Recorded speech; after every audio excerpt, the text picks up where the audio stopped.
There are some important factors to consider when signing up for a high yield savings account that I wish we knew when we signed up for our first one several years ago. So today I'm going to go over what you should know about high yield savings accounts that often gets overlooked, like taxes, and that's where we'll begin. Now, whether or not you make withdrawals from your HYSA doesn't change your tax responsibility. Any interest earned on your high yield savings account is still considered taxable income unless you are exempt. And some of the reasons you may be exempt is if you're a tax exempt organization or a corporation. Now, there are more tax exempt situations, which you can see on the screen if you're watching on YouTube, but generally for everyday people like you and me, we're not going to be exempt from taxes, especially the taxes that we're going to owe on the interest from our high yield savings account, which means you've got to understand your tax responsibilities when it comes to earning that interest in your high yield savings account. So letting the money, including the interest that you're earning, stay in your high yield savings account doesn't mean you don't have to pay taxes on that interest. If you file taxes, then you need to go ahead and report that interest that you earn for that year you're filing. Even if it's a few dollars or $10 or $20, whatever the case is, you still need to be reporting that interest that you're earning when you file taxes. Now, this brings me to my next point, figuring out how much you need to put away for taxes. And well, it's not actually that difficult.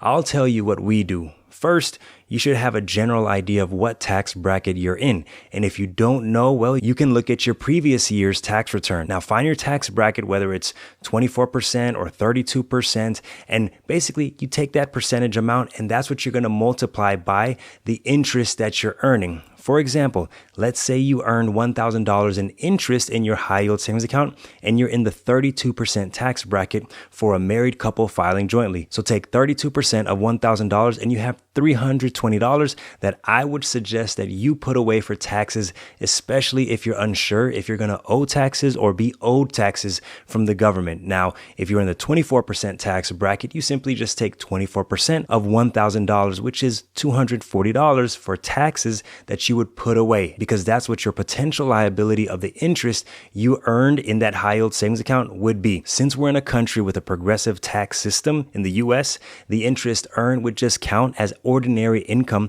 and get taxed at whatever tax bracket you find yourself in. And an argument can be made on how unfair it is for everyday people to get taxed on this interest that you decided to save and put away, and the government is benefiting from that. But I mean, that's a topic for another day. At the end of the day, I just think about the interest that I'm earning that wasn't there before. And this high yield savings account is really just for emergency purposes. So personally, I'm not too worried about the taxes that I could be responsible for. I will just make sure to put whatever percentage away based on my tax bracket. And I would suggest the same for you. There have been a lot of headlines around the Fed and what they plan to do with the federal funds rate. If that comes down, how will it affect what happens to the interest you're earning on your high yield savings account? And so next, I want you to know that the interest or yield that you earn in a high yield savings account will go down and will go up, typically based on the federal funds rate. It's not a direct cause and effect relationship between your high yield savings account interest and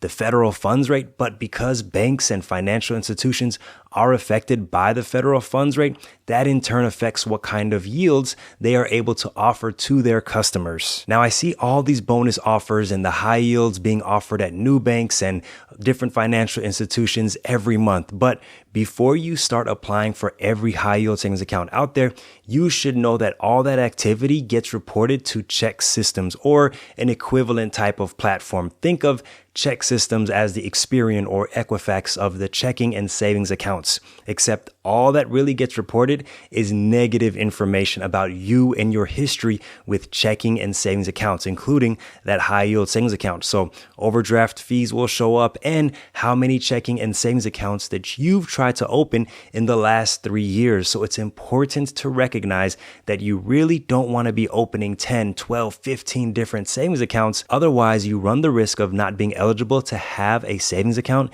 in the future that could offer some pretty good perks. And something else about the ChexSystems platform, when you log in and you check your information within ChexSystems, yeah, you may notice that there is something inaccurate, and that's your opportunity to try to correct any errors that you see in your ChexSystems about you and your banking history, so you don't negatively impact your opportunities to apply for a savings account in the future. So if the Fed does lower interest rates, is this going to be the end of high yield savings account? Personally, I'm still a fan of high yield savings accounts, mainly as an emergency fund placeholder, 3 to 6 months, or if you want to go higher, 9 to 12 months. If that number for you is anywhere from $30,000 to $100,000 or more, you could easily see monthly deposits of $100 to $400 a month with current yields that we're seeing, which is not bad. Even if yields go down to 4% or 3%, that's still a nice piece of change every month that you don't have to work too hard for. I will say that if you find yourself struggling to even save $1,000,